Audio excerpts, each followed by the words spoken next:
Yo, what's up guys, and welcome to episode 5 of my Arsenal career mode. And just before we get into this episode, I'd just like to say two things. My road to Messi is going to be called Road to Messiah. And would you guys like me to start fresh on a new account, or would you like me just to use my main account and just build up a million coins on that account? Because I already have two teams, and build a million coins for Messi.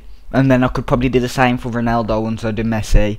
And the second thing is, I'm sorry for the inconsistency. It's just my internet hasn't. Well, they did say they was going to do it with it come and fit it in a month's time, but we called them up and said, can you do it as soon as possible? And they're going to text us tomorrow when they can do it. So hopefully it should be within the next week, and we can be uploading 1 to 2 videos a day every day, which will be good. But let's get into this career mode. We have a big game against Man City, one of the biggest games in the season so far. And oh my god, David Silva feels like he has the dribbling of Messi. When he's on the ball, you can't tackle him. Just watch him, look. He's took two of my defenders out the game, and I don't know, David Silva is just so good, and he's one of my favourite players in the Premiership, and I just wish I could buy him. I do want to make a team, an ultimate team around him, that's how good he is. But James Milner gets a bit of luck there when he shoots and hits the post, and he hits the right side of the post for him to go in. And I get some luck for once, and Carlos Tevez misses a double-header opportunity. And Man City was dominating me, in all fairness. I didn't show that many highlights of Man City, but there was dominating me and I couldn't do much about it. But as you can see, Podolski running past the Man City defenders like they are nothing, and smashes it in with his left foot. His left foot is dynamite on this game. He's so good. If you're thinking about purchasing someone with a wicked left foot, Podolski is your man. But 1-1 is the scoreline, and what was going to happen? Only one thing was going to happen. What that gonna be? You'll find out. And I decided to make 3 substitutions because 1, I was lacking on fitness and have some big games coming up, and 2, I just needed to change the game. I needed to push for those 3 points if I could, and I get an opportunity here. I didn't decide to take the advantage, and look at that for great defending by Man City.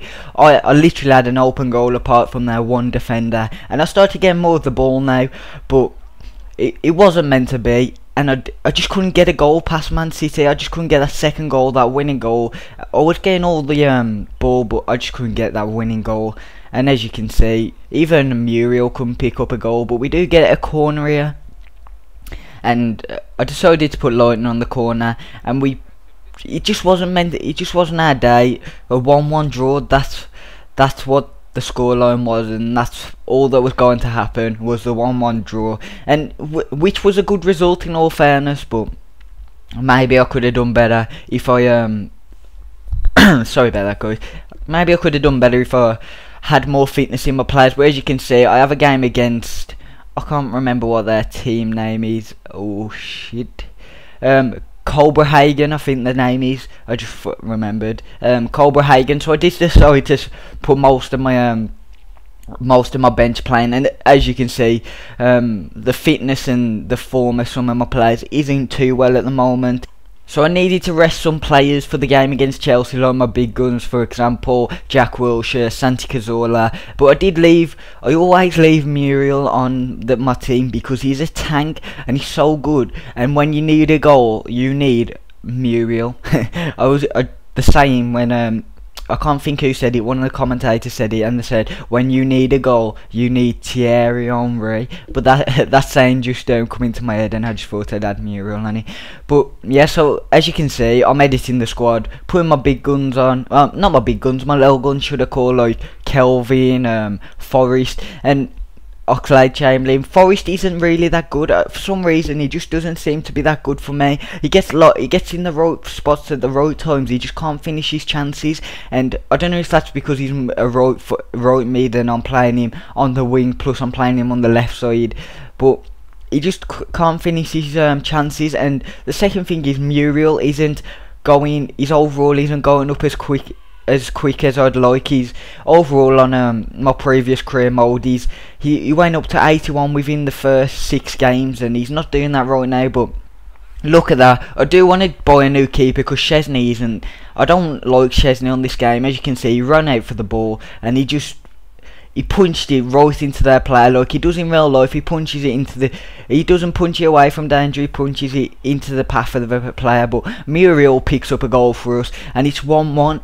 And in the Champions Cup, I really want to win this competition. I want to at least get to the semi-final, but I do want to win the competition. And Bayern Munich, I want you. If I do want to draw Bayern Munich in this competition, I just want to draw them so I can smash them like 7-0. I probably won't smash them 7-0, but I would like to smash them 7-0 if I could draw them in the Champions Cup.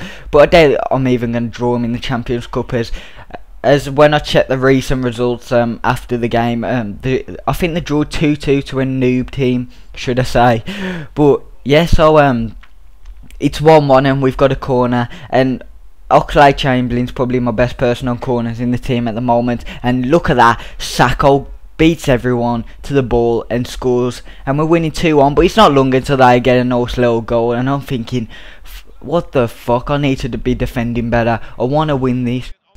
But to be fair, them scoring that second goal really helped, because my players kicked on, and Oxlade-Chamberlain was really unlucky in that. And Oxlade-Chamberlain has been a beast in the Champions Cup. He got a hat-trick the first game, and he was really unlucky to make it 4 goals in the Champions Cup. And that was an unlucky shot by Jack Wilshere too, but it wasn't long. The goal they scored registered through my players' minds, and they must have been thinking, what the fuck are we doing here? Let's beat these, let's get the 3 points and be top of the league in the Champions Cup. And Jack Wilshere leading the team. Well, he's not really the captain, but he picks up a nice goal there. And 3-2, yeah, we was going to hammer them. And look at this, a nice ball through. The ball just put Copenhagen's defence to pieces, and Oxlade-Chamberlain getting his 4th goal in the Champions Cup, the Cup's best, which is all good. And he gives them the little shush to say the game's over. And just to add more insult to them, Muriel, look at that, near post OP for the win. Muriel and near post OP, unstoppable. What you gonna do? A nice 5-2 victory, 5-2 against Copenhagen, which is a great result. It puts me good on goal difference, 6 points. I haven't lost in this year. I don't think I have actually lost a game in this career mode yet, but we have a big game coming up against Chelsea. This is one of the biggest games of the series as well, and this must be a 3-pointer. I need 3 points from this Chelsea game. 1 point will be alright, but if you want to be fighting for the league, and if you want to know what happens next week, tomorrow, tune in for the next episode. But my road to Messi will be up tomorrow, and I'm really looking forward to making that, and yeah, to find out if I can beat Chelsea and gain the 3 points. But I've been your boy Nathan. Hope you guys have enjoyed this episode. Be sure to drop a like. Peace.